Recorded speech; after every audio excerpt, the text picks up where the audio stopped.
Right, good evening ladies and gentlemen, it's Antony Carpen here on Thompson's Lane, just around the corner from Bridge Street and Magdalen Street here in sunny Cambridge. Now, this part of town used to be the old port, if I can call it that, or certainly this area was one of the parts where you would get lots and lots of industry. Talking of industry, we've got a big lorry coming down here, down a very, very narrow road.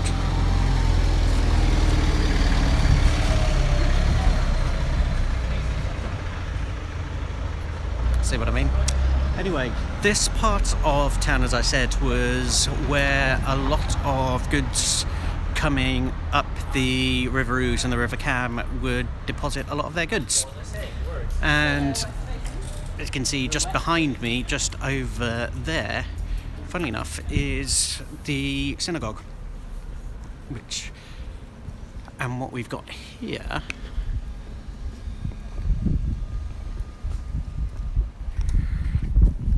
that's just been very, very recently built. It's kind of like a big bunch of wooden squiggles on what is a pretty bland facade when you compare it to the magnificent thing that is there.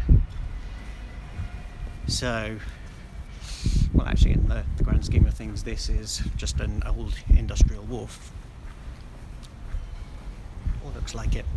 And what we have here is the Varsity Hotel, which from the views you get from it actually up top, because you can see it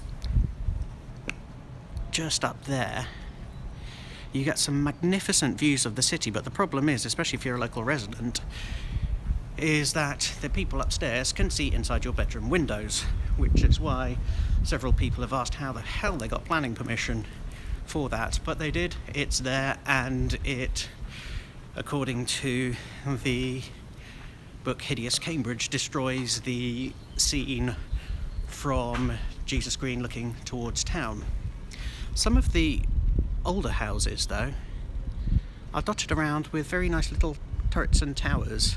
The other thing that we had in the history of Cambridge was during the planning book era, the pattern book era, as you find a lot of the homes having a brick pattern.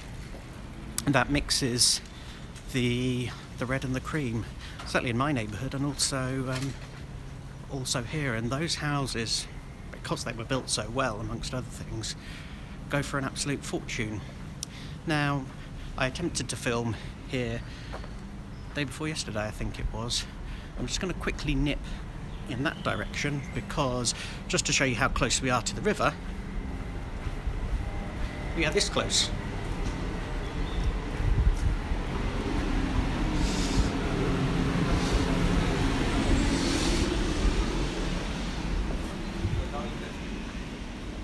And there you go.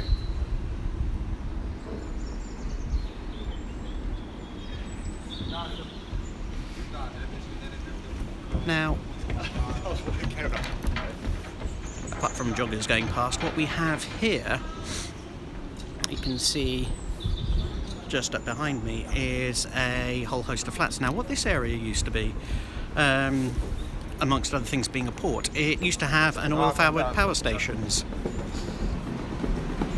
And as we head out back,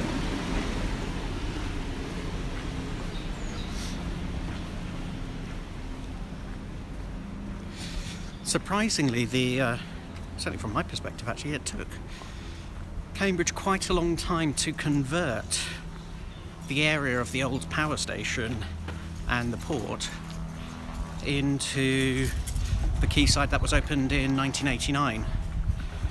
Now, I think the sad thing, I guess, from the city's perspective, is that they allowed all of those flats to be built. Obviously not from the perspective of the people who live there.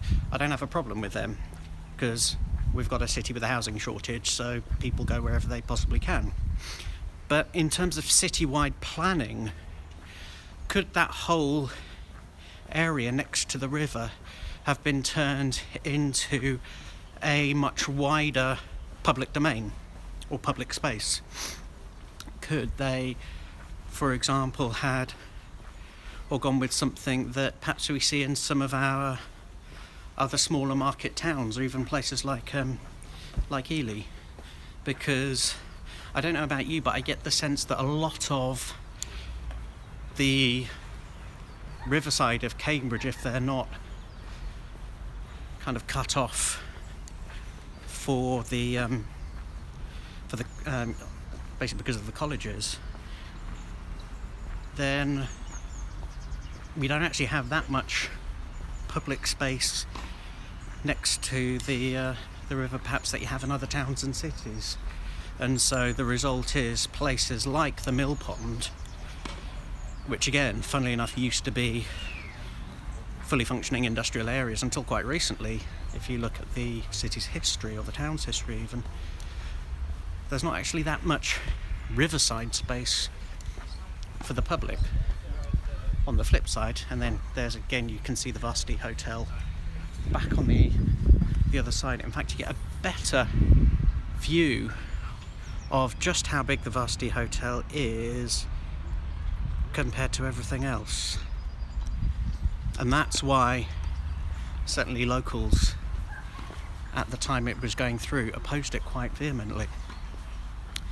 Now, I've again just come back from the archives, because the reason why this area is significant, that and the old industrial area I was talking about, back in about 1857 there was a plan to turn that whole area into a big civic facility, for want of another words. They wanted to turn it into, or the proposers of the scheme wanted to turn it into, a new music hall with 2 swimming pools and a number of meeting and function rooms.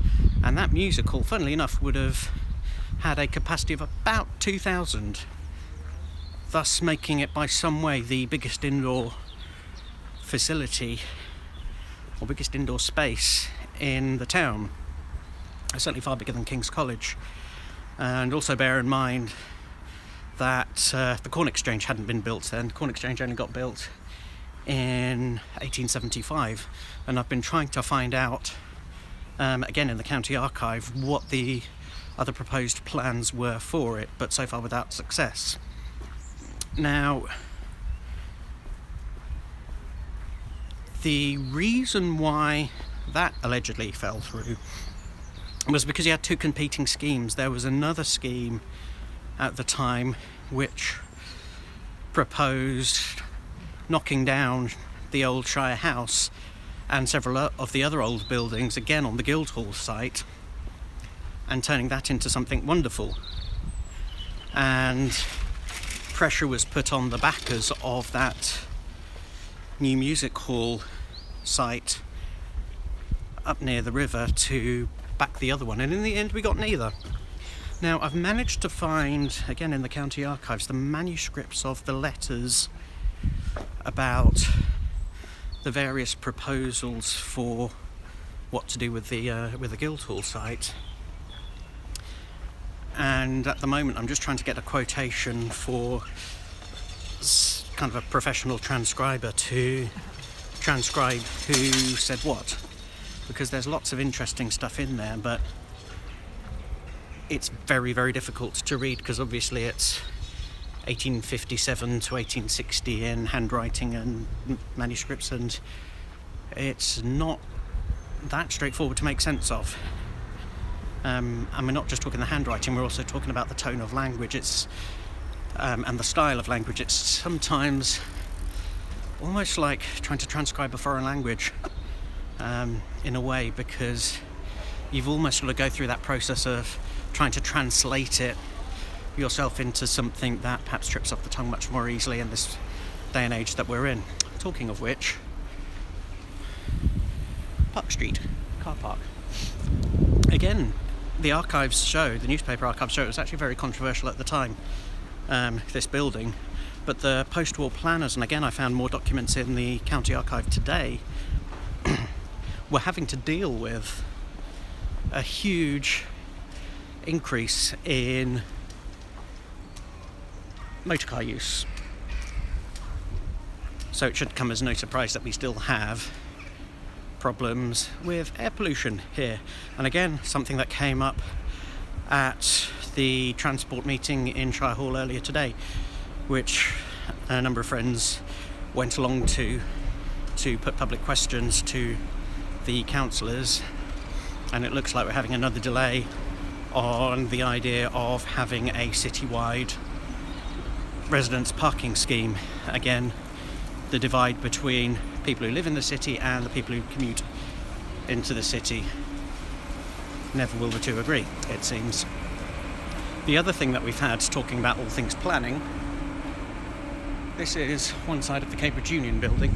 Unfortunately, the plans to redevelop that side and basically make it look nicer than it currently is have all fallen through, which was a shame, because I was actually at the planning meeting where they got planning permission to renovate all of that, but unfortunately it seems to have fallen through, I believe mainly on costs grounds, even though the Cambridge Union Society, which is a separate institution from the university, actually had the financial backing of Trinity College. So it remains to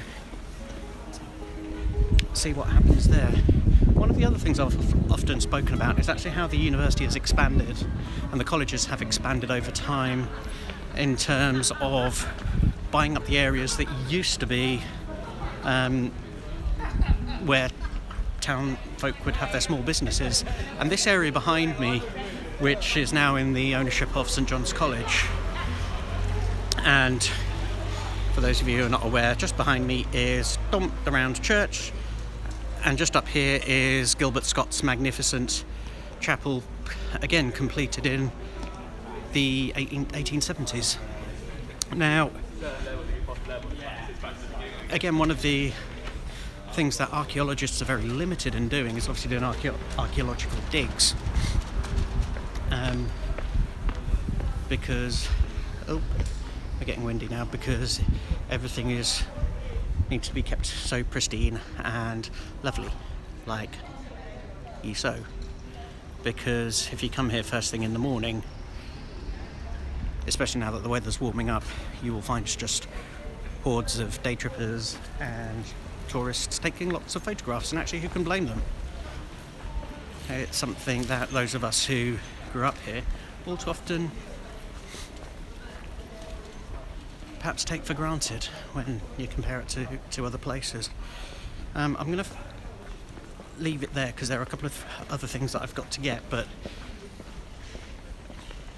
more Stuff City deal coming up, so I'll see you soon.